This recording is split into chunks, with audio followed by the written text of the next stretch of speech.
This is page 2 of the Pricing American Dream presentation. You'll see that this presentation is all about them and all about their marketplace. It's not 3 comps and conversation. It's a lot more information. It helps the seller understand as well as buyers understand. Let me show them this.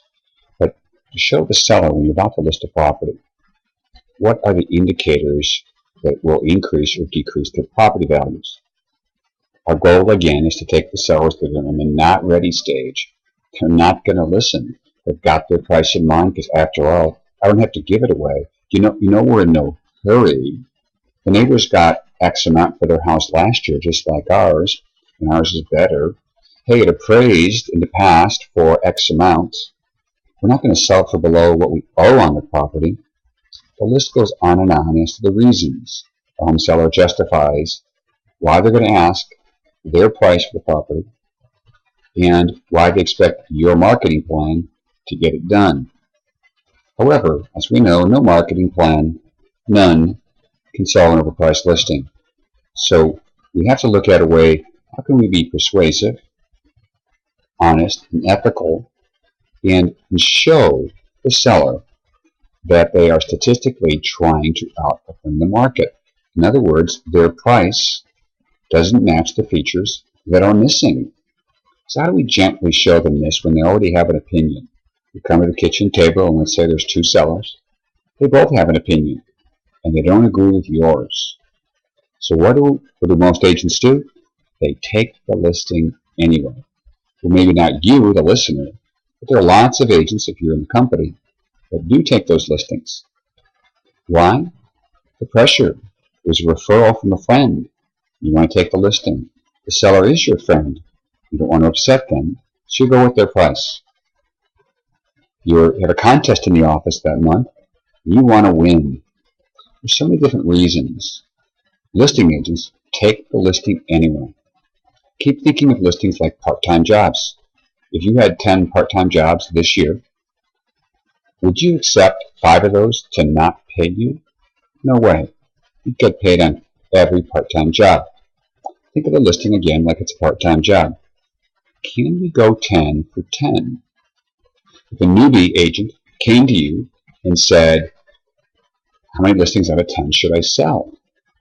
You know, if I take them, I'm at this brand, I'm just started, don't I sell all 10? Well, there's a rude awakening. If the experts, so to speak, are maybe selling 6 to 7 out of 10, what chance does a newbie have using the marketing plan? No, there needs to be a uniform pricing demonstration. How we gather data, how we present it, how we persuade people who are in the reluctant mode to accept the number that's reality for the marketplace. Now, obviously, if you're in a hot market right now and you're listening to this, we know that it just doesn't matter how good you are. If we're in a hot market, anybody can sell any listing because that's appreciating so fast, it doesn't matter your skill set.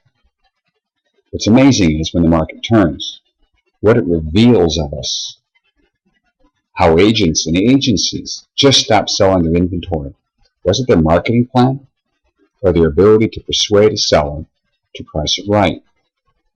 You'll see that we're going to equip you with the data and the stories and the questions. Because this is not a data presentation, it's a story question, a story presentation. So let's begin the story. We're going to begin it with the seller's property history. We're going to talk about things that are important to them and never talk about us, because this whole presentation is about them. We're going to show to them what we know about their area and what the public can also find out about their area as well.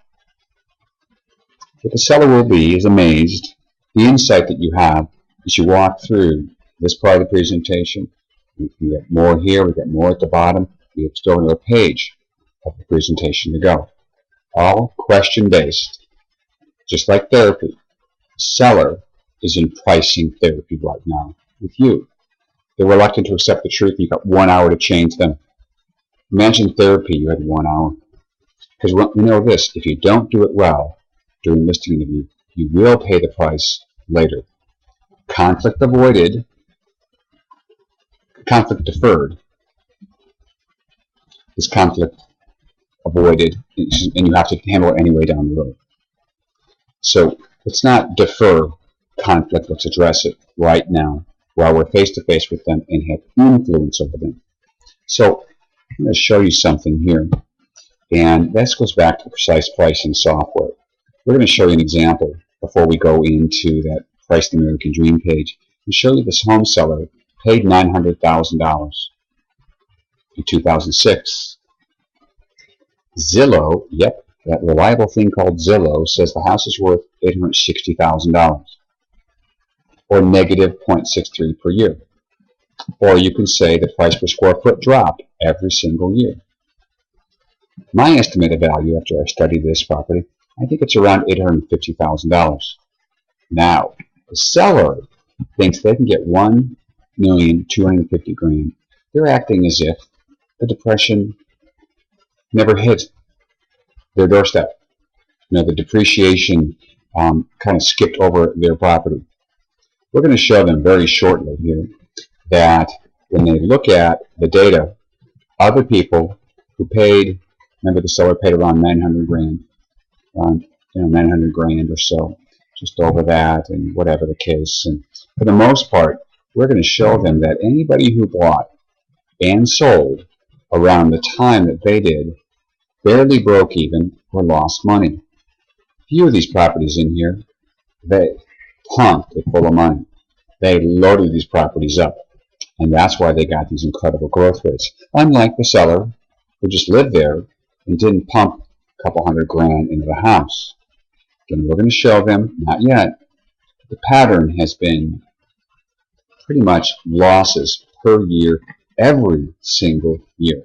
But if you ended up paying in this price point, you ended up selling it for less than you paid for it. Pretty common thing. All right, let's get back to this presentation we're doing with the seller. And that is, for example, the public tax record. Let's walk them through this, and we call it the realist tax record. Well, the public tax record, city by city, is obviously quite different. And as well as the realist tax record, if you're a member of MLS, I'm assuming you might have the realist tax record, we're going to use that as an example here. So as we look at the realist tax record, we can see that it's got an improved value. A lot of realtors have not seen this particular field and knew what it meant, but this is the percentage of improved. If it's 80% and a house is worth $100,000, what percentage of the value is in the ground? Again, if it says 80 here and the house is worth $100,000, that means the ground is 20%. What we're confident of is that property values depreciated specifically because of the ground. You think about properties in California, they went from $1 million to $500,000 in a year or two. Did the roofs depreciate faster in California than they did anywhere else in the country? Did the carpet depreciate faster than the counters and the roofs in parts of Arizona and Colorado and Florida? No, the ground plummeted in value, which is why the builders disappeared for a lot of these cities and states. So we're going to help the seller understand that the ground has a lot to do with depreciation and appreciation. There's many places in the United States right now where there's a comeback in real estate. On the cover of Money Magazine, I was just reading it, there's a comeback in real estate. And what do we see? Builders everywhere. Why? They're pushing up the ground value. Again, so we want sellers to understand that 20% of your value is going to be tied to your ground and 80% improved. We also want to show them, and get their opinion, that the tax assessor, this particular one, has projected your value to be about $803,000. Now, I'm not saying that's your value. I'm just saying that if a buyer looks at it, the range, believe it or not, is $660,000 through $940,000. And so if a buyer looked at it, let me ask you this, Mr. and Mrs. Seller. Have you seen this before? And what did you think of what they wrote here? Very important now to be quiet and listen. The sellers are almost going to be offended by the fact that that number's out there. Hey, I didn't create it.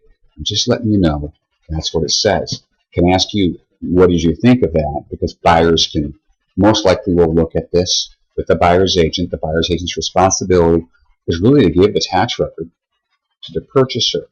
And when they do, it's going to say your value is around $800,000. So what we're doing is, again, we're listening to the sellers. They almost